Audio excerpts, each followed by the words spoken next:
Thank you. Especially thank you getting up early to come to class. I tend not to schedule any of my courses this early because the students really don't want to get up, so I appreciate you doing it. So I'm going to talk today about balancing design technology to tackle global grand challenges, and this is work that's come out of about 10 years of work where I felt as a computer scientist that many of the things people do are really a little too related to what the next big thing going on in industry in Silicon Valley, and that in academia we maybe should be focusing on longer term challenges, trying to push out further and seeing where we could have impact on the world. So you're going to see a few projects that have been going on for several years, some for only a few years, with a lot of different people at several institutions. Some of this work actually came out of some time I spent with my family living in China. I spent a 2.5-year sabbatical there, and it was a very interesting time. I came back from that trip 5 years ago, but that time in China was very interesting because there's a lot of excitement there, even with the maybe slight cooling of the economy this year. The people have a real sense of something changing in terms of where China's place is in the world. But this excitement about the economy and the politics is really seen differently in China. It's really seen as just a return to a traditional place of the society over, the 5,000 years of Chinese culture. And I found interesting this time in terms of learning the culture and the business and the research in China was important in many aspects of my life. One I found very interesting was to see how business executives and professors actually use these historical stories from the culture of China in everyday business discussions. So I'm going to actually start my talk with one such story. So this horse here is a solid bronze statue that's over 2,000 years old. It's from the Han Dynasty. It is one of the important cultural relics in China. It's actually the symbol of tourism China. But this solid bronze horse was only uncovered in 1969. And it represents a story about the horses in the west of China, that the legend was that they were so fast that they literally flew. So this is called in English the heavenly steed. And if you look at it, you'll notice that these 3 hooves are in the air, and this 4th one is on this object that's hard to make out in here, but this is actually a swallow that's flying and looking up almost in horror as it's being crushed by this flying horse. And the legend was interesting, but also the experts who studied this were baffled at first as to how this really unsymmetrical solid bronze stood and what was the technology to build this 2,000 years ago and not have it just fall over. And they studied for a while to understand this. Now, even today, you would think with our technology it should be really easy to make this, but I've tried to buy replicas of this on Taobao, which is like the eBay in China, or in markets in Beijing, and they all do different little hacks to make this easier. They put a hole in the middle and so you can glue different weights to get it right. Or most of them, what you'll find is this bird gets really big relative to what you would think the scale should be. But I think at a larger level, this statue to me represents this concept of balance. This balance between the beautiful artistry required to design it, but also the science and engineering to somehow calculate the center of mass, which is how we think it may have been done, or they just made 300 of them until they got one right. But I like to think the former. And this balance between art and technology, or design and technology, I think is important even today as we want to design projects and products that people are going to desire and want and affect their lives. So in my research at Stanford, as well as in my teaching, we try to bring this balance. So although I'm in the computer science department, I'm probably the person who brings design most into what we do. So both in the research and teaching, we try to give students exposure to both of these.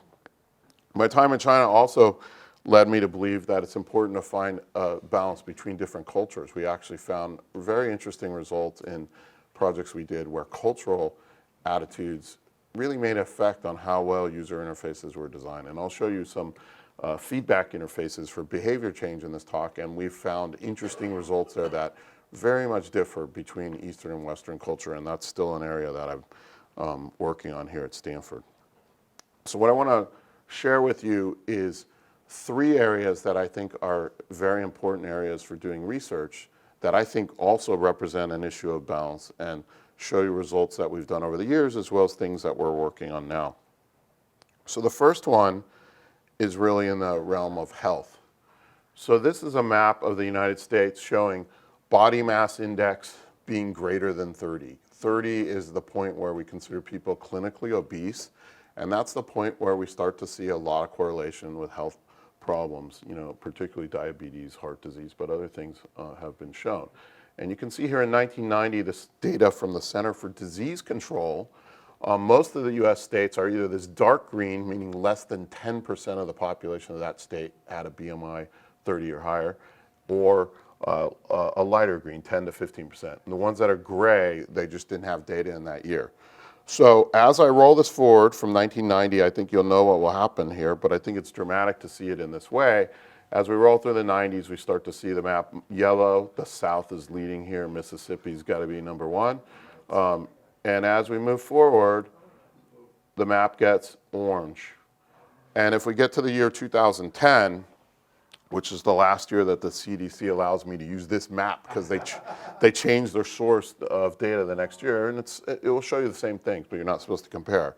But what you see here is by 2010, in this 20-year period, we went from most states being under 10% or 10 to 15% to we have about over a third of the states are above this line of 30%, and a third or 25 to 30%, and slightly less or 20 to 25.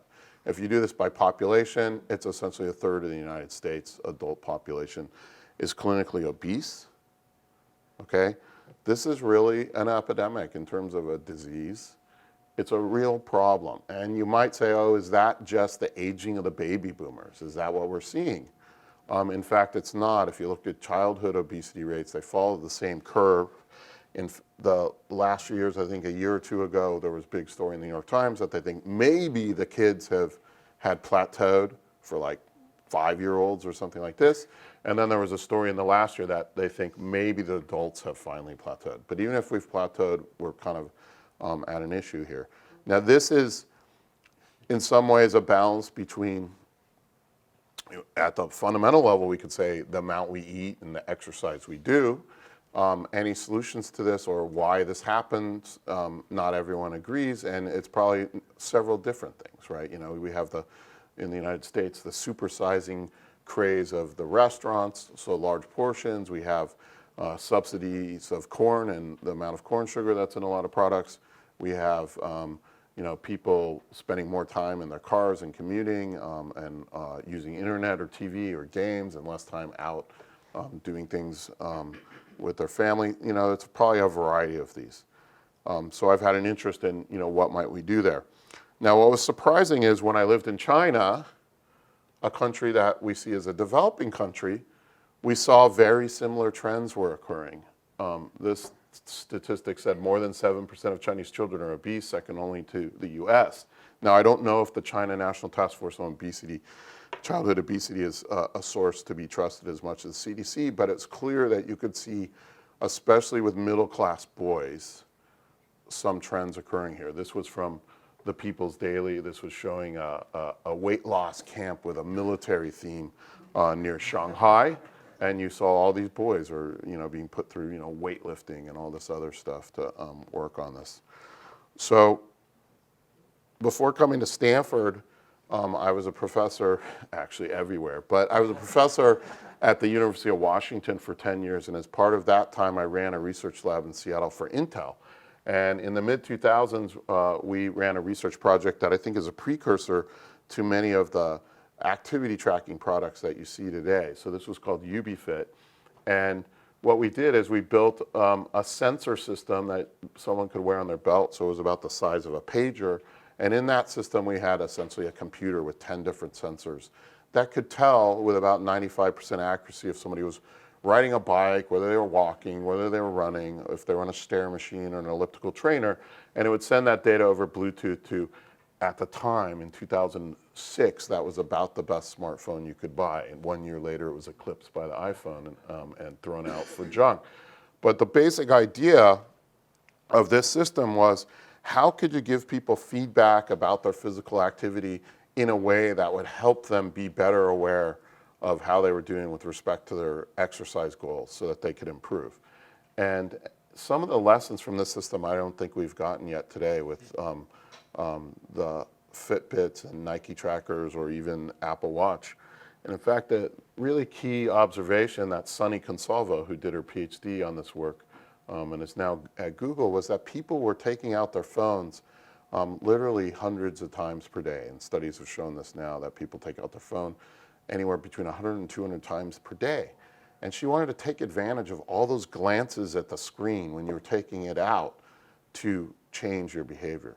So in this case, we took over that background screen there on this Windows Mobile 5 phone, and it grew this garden based on how much exercise you had gotten. So every time you went for 30 minutes of aerobic activity, a run or a bike, it would grow one of these pink flowers. And if you walked 10 minutes or more, one of these sunflowers would grow. And if you did strength training or stretching, one of the blue or white flowers would grow. And so it could automatically infer those physical activities, like the aerobic ones or walking. Any of the strength training or stretching, you would have to journal yourself. And in any of these systems, you really have to have journaling, because the AI, the machine learning, it will mess up every now and then, or people need a chance to edit it. And if you met your goal for the week, this butterfly would appear. Okay? So that's what the system looked like. And the idea was not that you looked at this display and started counting, going, oh, I did 3 runs and this or that. The idea was, during all those glances, when you're pulling out the phone to see the time or to check an SMS or play Angry Birds or whatever it was, you would notice if it was late in the week and your garden was a little empty, you might think, okay, I'm going to bring my gym bag to work today and I'm going to go to the gym instead of go to lunch with my pals. Or if it was later in the week and it looked like this, you would feel good that you were doing the behaviors that helped you meet your goals that you had set. So we studied this. I, as the manager of the lab, spent a lot of money on building those hardware devices and doing the machine learning, which is really some fundamental research. We published some of the first papers in those areas. But I thought that automatic journaling, the automatic activity inference, as we'd call it, was really the key feature to this. We did a 3-month field trial after doing shorter studies to work out a lot of the bugs, in this case with 28 people. And there were really 3 conditions to this study. And in one condition, people had the full system. So they wore that thing on their waist and they had the background screen on their phone. In another group of people, they had the background screen, but they didn't have the automatic activity inference. They had to manually journal things themselves. And then in the third case, they had the automatic activity inference, but they didn't have the flower garden. If they wanted to see how they were doing, they had to run the app and see their data there, just kind of how most apps work today. If you want to see it, you go to the app. So those were the conditions. Now, we had to run this study. At this time, the way those Intel labs worked was they took a professor from the university, so from UW, and they ran the lab for 3 years. And then you would rotate to another professor and go back on the faculty. So by this time, the next guy actually was in charge, and he really wanted his resources, which was the people, to work on something else. He said, you guys got to get that study done so I can use them for something else. And we were like, wait, it's October. This is not a great time to do a study. But in the end, it was a good time to do a study. So we ran the fitness study starting in November, near Thanksgiving for the study. It went through December and in January. Now, unlike Palo Alto, one of the main reasons I returned to the Bay Area, it's not nice at that time of year in Seattle. In fact, it's not nice for 9 months. But it gets cold, it gets dark, it gets wet. And a lot of research already shows that people drop off on their exercise during that time of year in that kind of climate. due to the weather as well as the holidays disrupt people's eating and exercise schedules. So originally we thought that was a bad thing. In the end, this was actually a good thing for doing the research because we found that the people who had the garden, this ambient display that reminded them about their fitness activities and what they had done, they were actually able to maintain their activities through the 3 months. Whereas the people who had to think about what it was and run the app to go, hey, how am I doing? Those people dropped off like the prior research showed, okay? So I like to think of the devices we have today, many of them, I need to think, oh, how many steps have I hit? And I hit a button to see it. It's not something that I stay conscious of throughout the day. The Apple Watches tried this with a very little circular thing that you're supposed to notice, and it's so small you'll never notice it. So they didn't get it right in their first one. The newest one, they have a sports one that maybe does it better, but they're not quite there yet. So in my summary of this work, I would say the ambient display is the key feature. So having that on the background screen and letting people see it over and over is really important. That's not to say that you don't want that automatic tracking. In fact, we asked any of the people in this study, and they would say, oh yeah, I would want it to be automatically tracked. Another issue is this study is only 3 months, which in computer science in this field, that was a pretty long study trying to keep a research level system running. I mean, that was all our own built hardware, research quality software was kind of hard. But in a longer term situation, people probably will stop wanting to journal manually. That question hasn't really been answered yet, but I think it's important. So that's one area where we've looked for how do we help people with balance. And we're still working on some of these ideas, and I'll show you some later here at Stanford. Another area that we've worked on is balance between humans and the environment. So here you see Lake Mead at a fairly low level. We've had a little more rain in the West over the last couple of years, but if you've read, you know that the droughts are not really over. We've maybe at best just kind of relieved the worst pressure. But this is not just a problem here in the Western United States. 36 US states were expected to face serious water shortages in a 5-year period, and that was back in 2013. Here in California, you know, we can see a population that's grown to almost 40 million people in places that look like that, you know, nice, lush, green. But that's in the middle of this, right? In the middle of the desert. This is in Rancho Mirage near Palm Springs, okay? And if you read a lot during the water crisis that, you know, people out here in the desert have daily per capita water use more than double the state average. And this was totally continuing in the drought. It was very hard to get people to stop keeping their golf courses green there and things like this.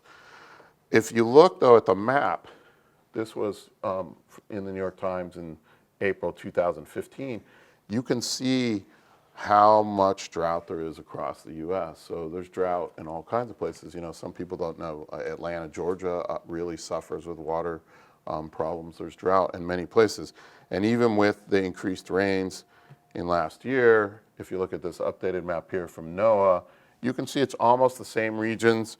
The main difference is kind of in the northern Texas, Oklahoma is less severe than it was there, but you'll still see a lot of drought. Again, when I was living in China, so I was there with my family 2010 to 2012, I was surprised to find that in the winter, they were melting snow to get water in Beijing. So Beijing is really next to the desert there. Northern China is historically very dry. And in fact, a lot of the population lives up in the north where it's dry, all the water's in the south. One of the largest construction projects in the history of the planet is not the Three Gorges Dam, which is huge. And if you ever get a chance to go in China, go on a cruise and see it. It's amazing how big it is. But is actually a water project that's moving water from the south of China to the north. It's led to a lot of environmental degradation, movement of villages, et cetera, more than the Three Gorges Dam. It's almost considered a 100-year engineering project because it was first proposed by Mao in the early 1950s. And I think the first water just got to Beijing a couple of years ago, but it's a continuing project for a long time. So one question we had is, you know, at least from the consumer point of view, how could we help people reduce their water usage? okay? Now again, just like the food and the exercise, there's many different problems going on, and the solutions involve policy as well as consumer use as well as efficiency. In this case, one question we had is, where could we help people who wanted to save water save water? Now I know this is called classes without quizzes, so originally I was going to have a quiz. I thought I'd be mean and have a pop quiz, but does anyone know where in the home the largest use of water is? Outside, toilets, where else? Showers. Okay, you guys are good. See, Stanford kids, I got to be careful. You might get all the answers. If you do surveys of this, people will get the answers wrong. So either they'll forget about outside, which is the biggest if you have it. And then if you look in the home, generally people get at least one of the top three of those wrong. The number one being toilets. Most people will not get that. And then after that, we have washing machines and showers and baths. Okay, so people have a hard time knowing exactly where their water use is because you don't see meters on each of your devices. You have to know that. You have to have the knowledge. So one of the projects that we did at the University of Washington was to see if we could make a much easier way to sense water usage in the home. Until this point, you would essentially have to put a sensor on each device to tell this. My colleague Shwetak Patel, who's a MacArthur Genius Award winner at UW, had the insight that you could think of the water pipes as almost an information network. And if you could put a sensor at one location, every time someone opens or closes a valve, there's a pressure wave that goes through. And if you could sense that wave, the wave will look different depending on what type of water usage you had and where it was in the home. So you could have the same Kohler faucet in the kids' bathroom and in your bathroom, but because they're somewhere different in the pipe network, that signal will look different. And using simple signal processing, so machine learning, we showed that we could get over 95% accuracy on this with one sensor. So you could install it in one place. So he and one of my graduate students, John Freilich, spun this off into a startup. It was sold to Belkin, and they made this device called Wemo, which I haven't seen in the market yet. I know they were testing it with utilities, but essentially you could just hook this in below one of your sinks in the kitchen or a bathroom and plug it in, and that one sensor could tell the water use in your home and send it via a wireless network to a computer. Now, my main interest in this was less in the sensing and machine learning and more in, okay, if I have that data, what am I going to do with it? How do I use that to help people with their behavior? One thing that I like to lambast in my undergraduate classes is the smart fridge. So every year at the Consumer Electronics Show, some manufacturer likes to put out these smart fridges that's going to tell you when you need to buy milk. And I'm always like, that's not a big problem. You say, hey, we're out of milk. Can somebody get the milk? They seem to think people want to pay $5,000 to know that. So I thought, oh, hey, here's a good use for that smart fridge. We could use the display that they put on these things as an ambient display for home water use or home energy use, because that's a well-trafficked place in the home, or you could hang it on the wall if you wanted, but I thought I'd use the smart fridge. So John Freilich, who was the graduate student working with me, who's now a professor at Maryland, decided to design what should the display look like. So he literally made over 100 different displays of water use and tested them with hundreds of people online to understand, could people interpret these to understand where the water usage was, but also get at some of the different cultural issues around displaying water use. So we were surprised to find that different family values would lead people to want this information in different ways. For example, we had a display that might let you be able to tell that Johnny's using all the water up in the upstairs bathroom. Okay, some families said, I don't want Johnny to be singled out. That's a family thing. We are gonna, work on that together. On the other hand, if one of my two boys was using all the water, I wanna know. But that's something that you might need to design for, that people are gonna want that information in different ways. I'm gonna show you a few of these displays just to give you a flavor of this. So this one was kind of an aquatic ecosystem, and as you used it, you had your fish Frank here, and you had some water-saving goal with a tracker on the left. And this is obviously sped up in time. But if you met your goal, let's say for the week or month, then Frank met his mate, and so you had another fish in your tank. And if you kept meeting your goal, you have some guppies, and so on, and eventually you'll get your water wheel and all these other things that you might have in there. John also made this touch sensitive, so if you touched one of the fish, they would kind of swim away. Again, families that had children really liked that one. This one here was called Rainflow, which I think is a more useful design in some ways, especially given that issue of people not understanding where or what activity their water use was for. So in this case, imagine this on that fridge or in another high traffic place in the home. It had news headlines, it had the weather, it had some average use over time, and then it had the date and time. The idea is you would glance at it to see those things, and then again, like Ubifit, you might notice this thing about the water. And then here you have these different uses of water going across the display. So this is again sped up over time. You might have some water saving goal. You'll know, monthly we use this and we're trying to reduce here.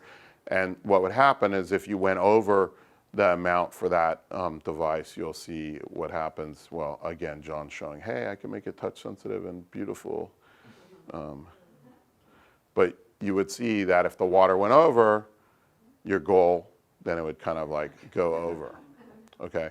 So at the end of this, John got his PhD and went off to become a professor, and I really felt we hadn't done the one last thing, is we have not studied this where we did a long-term deployment in homes with a baseline that we could compare to. That's really what has to occur.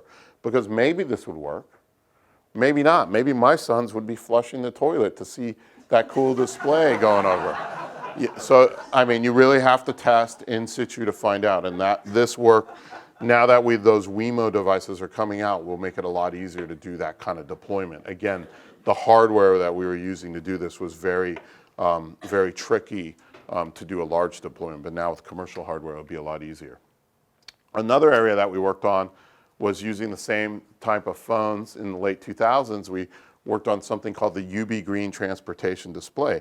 And in this case, we were trying to encourage people to be greener in their daily commute patterns. So in this case, as you took green transportation, walked, biked, took the bus or carpooled, this tree would grow leaves over the day for each one of those incidents that you did, and then those pink flowers. And it would also show you, what the last thing you did. So this meant someone had carpooled. But what was interesting is when we started this work, we found that although 80% of people said, I would like to be greener in my transportation habits, we then did a study where every time someone took a trip, which we could sense on your phone even before there was GPS, we had a way of doing this, we'd pop up a little survey and say, hey, it looks like you took a trip. Which modality did you take? And then what were the reasons? And you'll find that although 80% say, yes, I'd like to be more green, being sustainable might be 6th or 7th on the reason for the current modality. Things that were correlated with being green, but were more important, were things like saving money, stress, getting exercise, or being able to do something else while commuting. So we tried to show those. So for example, if you carpooled, you maybe save money. If you took the bus, depending who's on your bus, it might be calmer. It all depends. Some people commuting on the bus or train is hard, but I remember my wife used to commute Berkeley to San Francisco. She loved that bus. I mean, imagine driving that bridge every day. It's not fun. Or could I get other work done? And then in this case, when you met your goal, these fruit would appear on the tree. So that's how this one worked. I did this with colleagues at Carnegie Mellon, and they had a theory that people would bond with animals. So we actually had a different version of this with this polar ecosystem. Started with one polar bear on a little piece of ice, and then the greener you were, the ecosystem became nicer. Now, I actually designed that and had a graphic designer draw it. And my idea of these was, it's just like Ubifit. It's just a display so that at a glance, you kind of know, how am I doing for the week? It wasn't meant to be anything more than almost a visual bar graph. So what was interesting is we ran a pilot study of this. I thought that ambient display was really just to give you this information so you knew what was going on. The pilot study was 4 weeks with 12 people, half in Pittsburgh and half in Seattle. We had slight differences in those populations. The people in Seattle were a lot greener. The people in Pittsburgh, we had people, driving the car a mile to go to their friend's house. So what were the results? One, people wanted to keep using it. That's interesting, especially because this study was run in about 2008. Still using those phones. By that point, the iPhone had been out a year or two, and if you just to want to keep running on this phone that now felt like a piece of junk was interesting. We saw some behavior change. I put that in quotes. You can't measure behavior change in a month, but you saw the precursor, especially the people in Pittsburgh were starting to be a little greener. But the part that was really interesting, which to me is more interesting than the app itself, because I think the app's a bad idea. Helping people who already want to be green be greener isn't really going to save the world. You need to get at everyone else. What was interesting about it is in our interviews with people after this, a lot of people would say things like, I rode my bike today because I wanted to get to the next level of the game. Or at work, people would ask me, what's going on with your polar bear? Or, I walked home because I wanted to get to the next part of the story. And they use these words story, and they use these words game. And we thought, we didn't design a story or game. What are they talking about? People will see story. We're wired to see stories. And so really, to me, the key result out of this study was, how do we use story to drive longer term engagement in any of these types of applications? And we know this is a problem. So with these fitness applications, we know a third of the people abandon their Fitbit after only 3 months, 50% after 6 months. How are you going to cause people to want to keep doing these things and get into real habits that are going to change their lives? So I've been working with some psychologists here at Stanford on thinking about how we do this to change people's mindsets towards health. Now, one thing that originally came out of that observation was a project I started in China, but we're working on here at Stanford called Huazuki.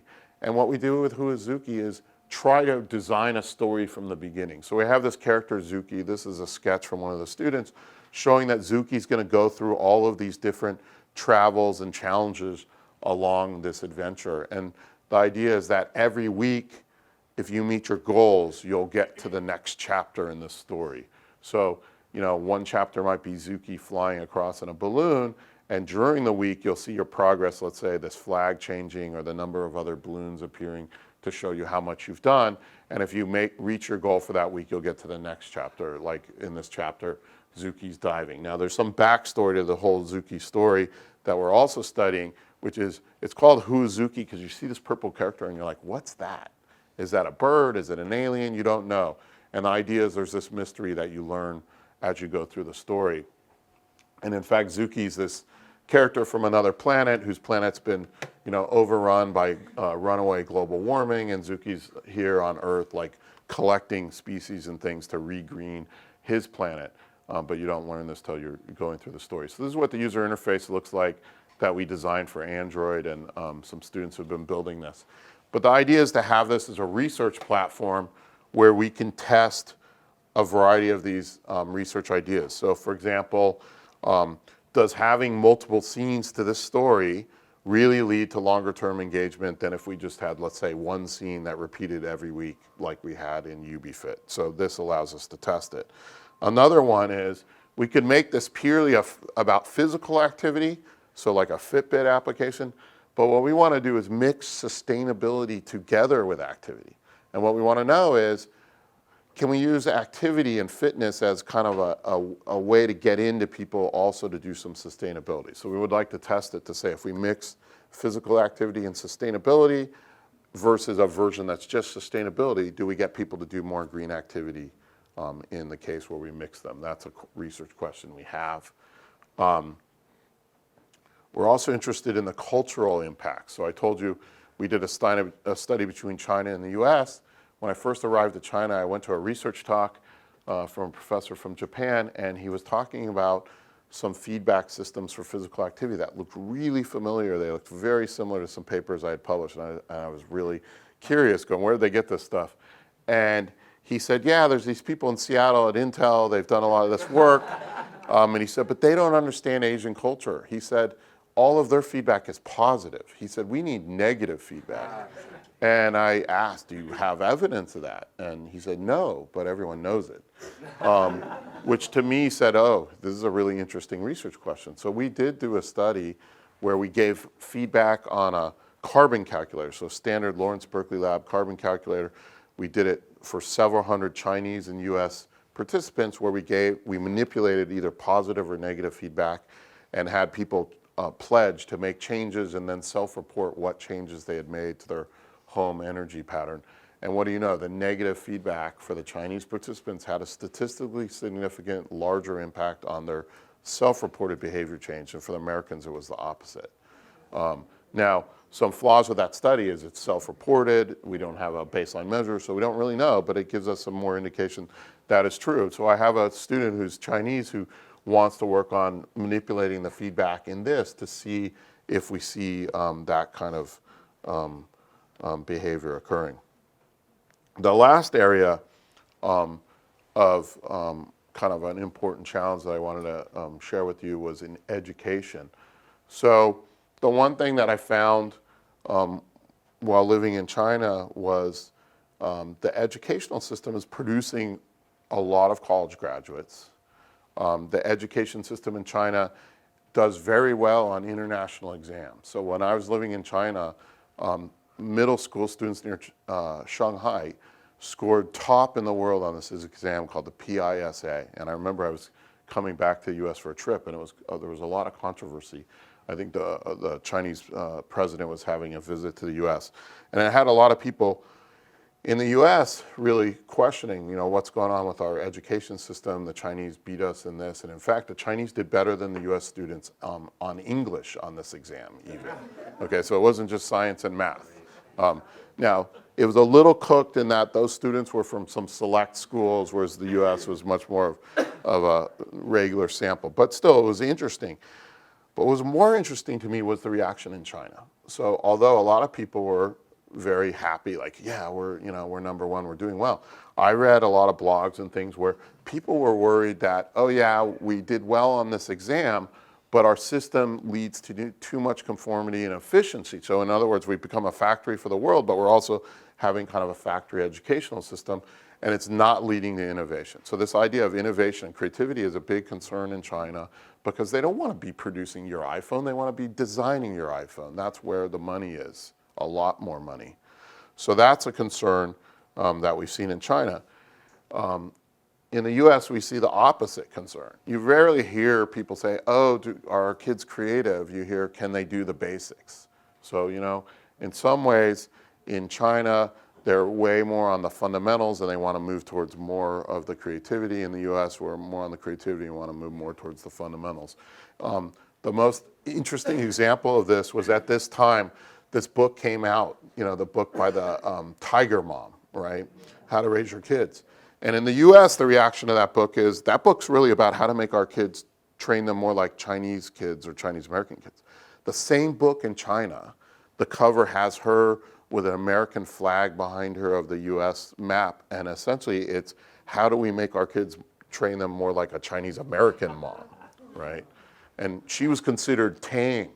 In China, there was the wolf dad who, you know, his 4 kids had all gone to Peking University, you know, and if they didn't get an A, they got beat, you know, and so she was considered like a kinder, gentler mother. So it was interesting that both societies kind of were in an extreme looking the other way. So an interest I've had is, where might we use technology to kind of find this balance between creativity and fundamentals? I've liked this quote that is attributed to Da Vinci, though we think he may never have said it, but I still like it. And he said, I've been impressed with the urgency of doing. Knowing is not enough, we must apply. Being willing is not enough, we must do. To me, that is about the balance of both knowing the fundamentals, but also applying, doing, creating things is how you really learn. And so I've been interested, where could we, you know, use technology to do something like this? And in 2010, when the iPad came out, it really reminded me of something I had read back when I was in graduate school in 1995, which was this book by Neal Stephenson called The Diamond Age. Has anyone here ever read The Diamond Age at all? Okay, so Neal Stephenson is a well-known sci-fi author. I'm not a big sci-fi person, but this book from a technology perspective, I thought was really groundbreaking. The diamond age referred to this age in the future of nanotechnology where we could essentially make anything out of diamond because it was a really good material. But the really interesting part of this novel is the subtitle, which is not actually correct over there. It's actually or, comma, a young lady's illustrated primer, where primer refers to a British school book. And the idea was this was this smart book. It was like, think of your iPad today. But it was a novel that the student who owned it, who possessed it, actually becomes a character in the story she's reading. And this novel is very context aware. It knows what she knows. It knows what's going on in her family. It knows where she is right now. And it adapts to that. And she has to learn things in the real world for the story to move forward. And so think of it as a smart personal tutor that uses story as the way of engaging the student. So when I read this in graduate school, I was at Carnegie Mellon, we had some of the best AI people in the world, and we all thought, this is what we would call AI complete. You could never build this, it was impossible. But after the iPad came out, so 15 years after I first read that, I started to think about it and thought, oh, you could build this today. Some of the AI problems that I thought were really hard, there's ways around them. Like, for example, some things that really need human intelligence, you could use crowdsourcing as a way to give students feedback, et cetera. The hard part actually is more of the story. How do I make a story that's so engaging that a student would read it for months or years? In this story, the girl has this book from age 5 to 18, right? That seems impossible that I can make a story you would not put down for that many years. But could I even do it for a year or 2 years?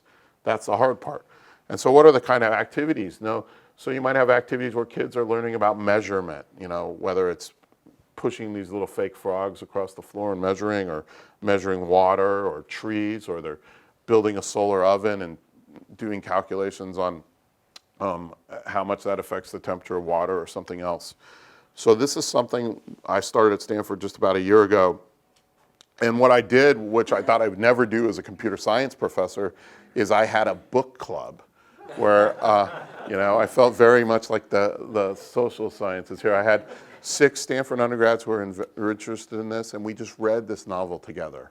So once a week we'd come together and we would discuss what we had read. And we were trying to deconstruct what was the technology described in this novel and which pieces of it would be important for education today and which just make it a fun book to read. For example, in the book, this bad boyfriend of the girl's mom throws the book across the room at the girl's head, and what do you know, this thing just kind of figures this out and floats down. We're not going to build that. But which things are important is what we were concerned with. So the next thing we did was last summer is we tried to make a video that told a bit of the story of what we thought this could look like. This doesn't really capture everything in terms of what the student would see, but this tried to give a flavor for what we were trying to do. And we're still, I'd say, in the design stages of this, let alone building much. But this will just give you a flavor of what we were trying. So here's how we kind of characterize the old style of school, copy down what the teacher's doing. Not much of that now in the US, though in China, actually,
So this doesn't really show what the story might look like. What we were looking at is what are the kind of activities that someone might do. And the next thing we looked at is how would you take those activities and get them in a story such that they would feel natural and someone would do it. So you might, those of you who have seen Pokemon Go, think of this almost like Pokemon Go for education, though we were doing this before Pokemon Go came out. But we were looking at things just like that. For example, could you use all of the geocaching caches that are around the world as a way of making it personal to a certain student? They could go find this thing near them that seems like a mystery that then unlocks something else in the story and moves it forward.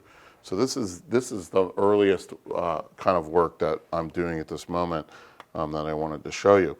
The last thing I wanted to show you before I take questions is where do I see this going in terms of research collaboration as well as educational collaboration. So when I was in China, again, I felt it was really important that many of these problems that we're working on are really shared across the world. And in fact, some of them very tightly with China. You're not going to make any impact on global warming unless you get the US and China to make impact. In fact, China over the next, I think 10 or 20 years will build more square footage than exists in the US today. Imagine just knocking it all down and building it. The way you build that, the way you design those cities, the way people use technologies in those cities will affect the future of the planet. So what might we do there? So I was interested in starting a joint kind of research and educational institution with colleagues in China that would really be this place to work on these kind of problems where you could take risks and really invent the future while tackling the important problems. And it had this combination of design and technology. So I've started this in at least a small scale with colleagues at Tsinghua in Beijing, which is really like many people consider the MIT of China, though it's kind of a little richer in MIT in that besides being really great in computer science, they have one of the best design schools in China, one of the top 3, the Academy of Art and Design. So I have great colleagues there.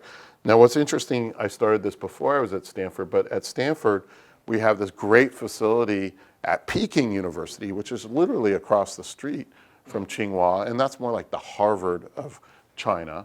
And there's this beautiful Stanford building there. It looks kind of small from the surface, but it's got 3 floors underground. It's a beautiful facility. And it becomes a great place to kind of run some of this collaboration. So one of the first things that I've tried here is doing exchanges. I ran something called the World Lab Summer Institute. First I did it in 2012 when I was still at UW, where we had 12 Tsinghua students come to the US, put them together with 10 US students. They worked together for 7 weeks. This summer, I had the really great experience of returning to China, and I took 6 Stanford students with me, along with 1 high school student from Princeton, New Jersey. And we worked together with 8 Beijing students, 2 from Beida, 6 from Tsinghua. And for 4 weeks, we did lectures and projects and obviously tours in China. And I just want to give you a little flavor of what they did. For those 4 weeks. For those 4 weeks.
So in those 4 weeks, we put the students through what we would cover in 10 weeks here at Stanford, and the course I teach here in the fall.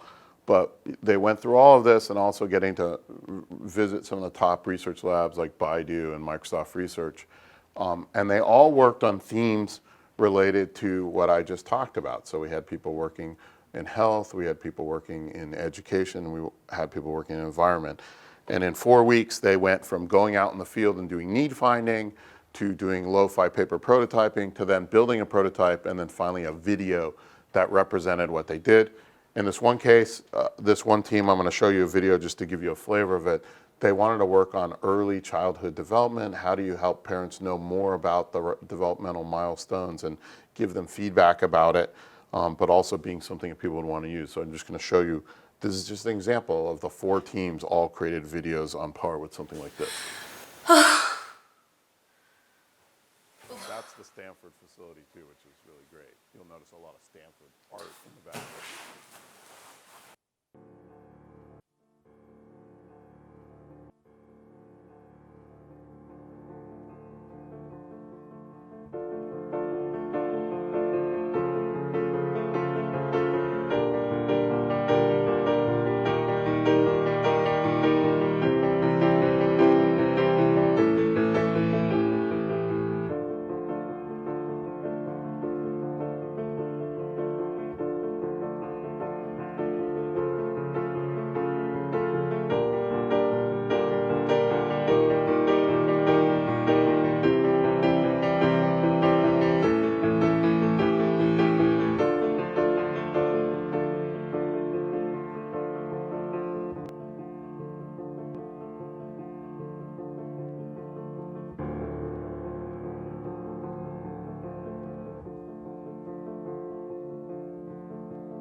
So I forgot to mention that I taught this class with Professor Ge Wang, who's here in the Department of Music at Stanford, who's a really creative researcher as well as teacher. And that combination of somebody coming more from the technology side with somebody coming more from the arts, I think really made a special experience for the Stanford students who did this. The bigger experience, I think, more than what they learned from our lectures and doing these projects, was the cultural experience. All of the teams were half Chinese students, half Stanford students, and those teams really bonded over those 4 weeks, and I think they're going to have lifelong friends. And that experience, you know, I somehow hate to admit thinking you want your lecture and these other things to be, but I think that experience is really what they took the most from this. So if you're interested in that, at this webpage you can see all the materials and all the videos from all the teams and everything they did. But I think this facility that Stanford's put there really needs more support from the alumni or from donors to keep it running. I think it's actually underutilized, and I would love to find a way to do more things there. So in conclusion, I think many of these problems that I've tried to show you are not problems that any one researcher or any one university is going to solve, but I think it's important to get the research community around focusing on problems that impact the world instead of, you know, what's the latest social mobile app that I can make. In fact, in the teaching, I think it's hard. You'll see in our classes, the students get really focused on doing kind of the next incremental thing, and being able to teach courses like this where you kind of force people to try to do something that's going to impact the world, I think is valuable in their education. So I encourage your feedback and any help you might have in helping create this World Lab and make it something that can be more impactful for students here at Stanford in the future. So thank you for your time, and I think we have a few minutes for questions.